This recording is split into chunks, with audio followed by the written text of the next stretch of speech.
If you could just start by telling us how you ended up in Lord Howe Island as the doctor.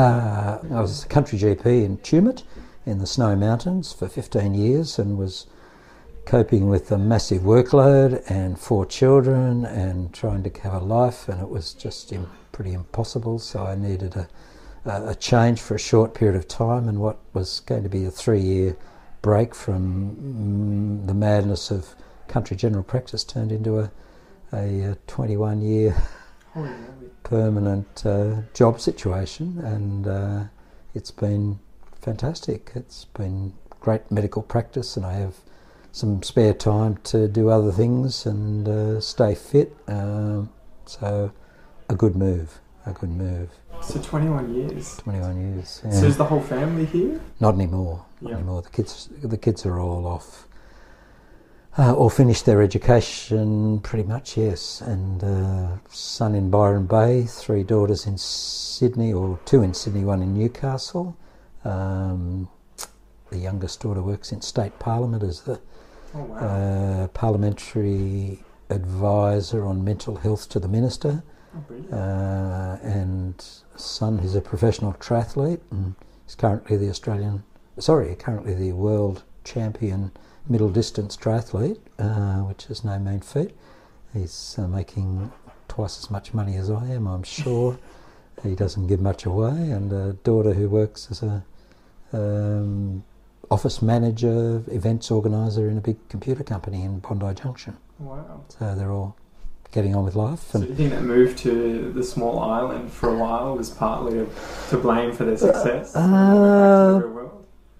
Hard to say. Possibly our son's was always sporty, so he was going to end up... He trained as a PE teacher, and now he's never really taught more than a day or two, and he's going to follow up his sporting career with coaching career, is what he's got on the horizon. He's got a doctor wife who he's got to fit in around her medical life as well, and 2 sons, which are our only grandchildren.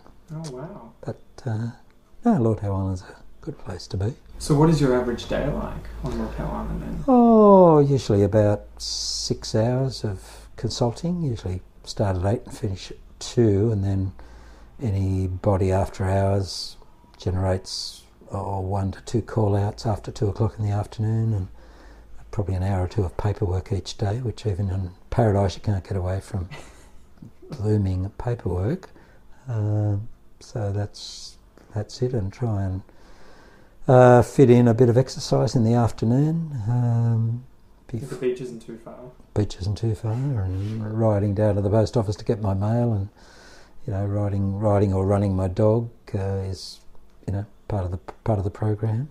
Or heading up the tracks. So what are the downsides then? If all of those are obviously the positives. The downsides are the kids are all on the mainland, and so to get away 3 to 5 times a year, which is what I average, is an expensive exercise. Part of my contract is that I have to provide relief. So as well as my getting off the island, every time I leave I'm paying a doctor's airfare to come across. I do get paid a retainer for being here, but a fair bit of it goes on airfares, quite a bit of it actually. Oh, crazy. And so do you ever see yourself moving back to the mainland, or are you got your position here and you're I'm holding on to this? If I had my way, I would stay here forever. If my wife wants us to settle on the mainland somewhere. The kids are ambivalent, because if I leave the island it means they don't have an easy accommodation. They've got friends on the island that they can stay with, but it's so much easier to just come back to your own home and chill out, and they all love the place. Greatly. So what's it like in holiday season too, when you have obviously up to 700 people, is it? Around Christmas and Easter there would be 11 to 1,200 people on the island that I'm servicing, and so doubles or triples. Yeah, that makes it pretty busy. Winter is obviously much quieter, and that's nice to have that time, but usually I go away for at least a month of winter. And so how does that compare to working on the mainland then, where you're obviously not restricted by the number of people that can come to your office, or is it because there's so many other doctors as well, you kind of get it spread out? Yeah, the workload is very different because I'm between the nursing sister and myself. We're it. So if somebody needs an X-ray, I do it. If somebody needs an ambulance, we go out together and pick people up off the roads or the tracks if they've injured themselves. Oh, wow. We do a little bit of simple pathology here.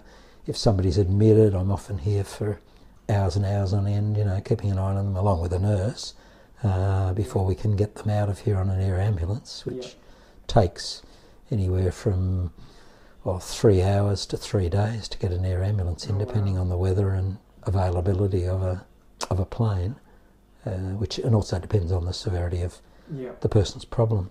Yeah. Oh, crazy. Well, thank you so much. I really appreciate it. Oh, not at all. That was...